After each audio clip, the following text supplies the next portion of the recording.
है नंदनार नाम के एक ऐसे शिव भक्त की जिसे बचपन से ही लगता था कि भगवान शिव उसे बुला रहे हैं। नंदनार के माता पिता उसे बचपन से ही भगवान शिव से जुड़ी कहानियां सुनाते थे। इसी कारण नंदनार को महसूस होता रहता था कि भगवान शिव उसे बुला रहे हैं। भक्त के रूप में नंदनार शिव जी के बेहद करीब आ चुका था। वो हर वक्त भगवान शिव का ही नाम लेता रहता था, पर उसने कभी शिवलिंग को छुआ तक नहीं था।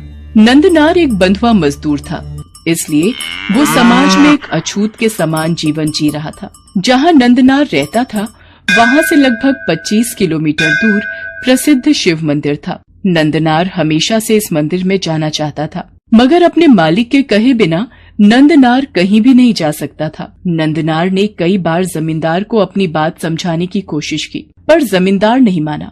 मालिक, मैं सिर्फ एक दिन के लिए मंदिर जाकर वापस आ जाऊंगा। मेरी बड़ी इच्छा है भगवान शिव के दर्शन करने की।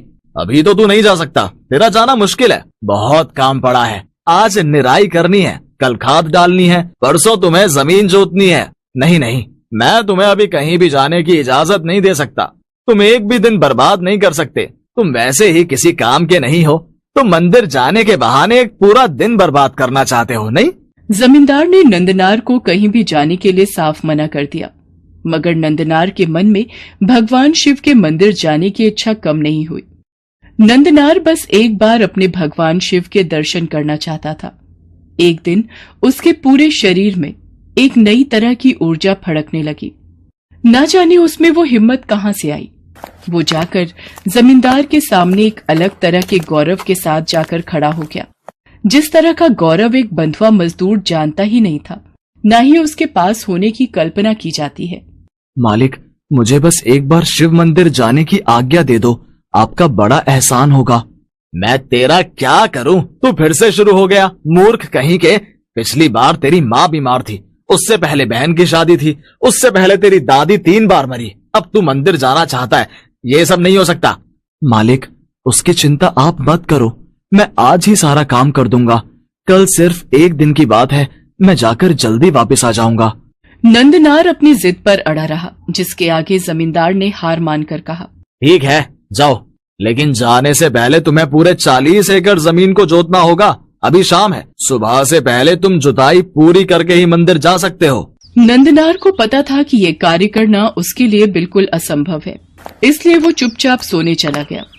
पर वो जानता था कि इस बार उसे मंदिर जाना ही है, चाहे इसका नतीजा कुछ भी हो। नंदनार घबराए मन से रात को सो गया और अपने भक्त की प्रेरणा को देखकर भगवान शिव स्वयं धरती पर आ गए और उन्होंने जमींदार की जमीन जोत दी। नंदनार के हिस्से का सारा कार्य भगवान शिव ने निपटा दिया।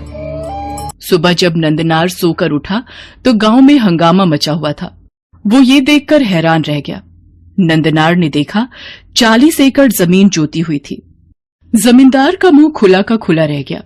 जमींदार नंदनार के पैरों पर गिर पड़ा। मुझे माफ कर दो प्रभु, जिसके रक्षक स्वयं शिव हो, जिसके कर्ता धर्ता स्वयं महादेव हो, मैं उसी को बांध कर रख रहा था। ये तो सच्चा शिव भक्त है, ये मंदिर जा रहा है, इसे ईश्वर ने खुद चुना है। शिव ने इसके लिए खुद आकर 40 एकड़ जमीन जोत दी। हे प्रभु, आप स्वयं मेरे लिए आए, आपकी लीला अपरंपार है ईश्वर। नंदनार दिल में परम आनंद लेकर मंदिर गया, मगर एक अछूत का जीवन जीने के कारण वो नहीं भूला था कि पुजारी उसे मंदिर के अंदर दर्शन नहीं करने देंगे। नंदनार की आंखों में आंसू थे। वो मंदिर के बाहर ही खड़ा शिवलिंग के दर्शन करने लगा। नंदलाल सिर्फ एक बार शिव के दर्शन करना चाहता था। मंदिर के भीतर आने की तुम्हें अनुमति नहीं है, दर्शन करने हैं तो यहीं बाहर से करो। हे भगवान, हे शिव, मुझे आपके दर्शन करने हैं। मैं आपके दर्शनों की इच्छा लेकर बड़ी मुश्किल से यहाँ तक पहुँचा हूँ। मैं जानता हूँ आपने मेरी अभी तक बहुत सहायता की है, बस एक बार मुझे अपने दर्शन दे दो। मंदिर के पुजारी ने नंदनार को मंदिर में आने के लिए मना कर दिया। तब भगवान शिव ने अपने भक्त के लिए अपना एक और चमत्कार दिखाया, जिसे देखकर मंदिर के पुजारी और भक्तों के रोंगटे खड़े हो गए। शिवलिंग के ठीक आगे नंदी की एक विशाल मूर्ति थी। देखते ही देखते वो मूर्ति शिवलिंग के आगे से हटकर एक ओर खिसक गई। सब लोग हाथ जोड़कर नंदनार के सामने खड़े हो गए। वो गरीब मजदूर अपने दोनों हाथ उठाकर हर हर महादेव का गुणगान कर रहा था, जय शिव शंकर बोल रहा था। और इसी कारण जिस बंधुआ मजदूर का कोई नाम नहीं था, उसे लोग नंदनार कहकर बुलाने लगे और आगे चलकर नंदनार संत नंदनार बन गए। ओम नमः शिवाय, ओम नमः शिवाय।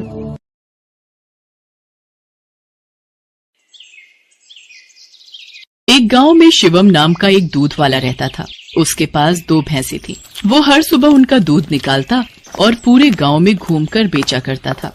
शिवम का रोजाना का एक नियम था, दूध बेचने के बाद उसके पास जो भी दूध बचता था उसे शिवम रास्ते में शिव जी के मंदिर में शिवलिंग पर चढ़ा देता था। उसका दोस्त मंगल रोजाना उसे ऐसा करते देखता था।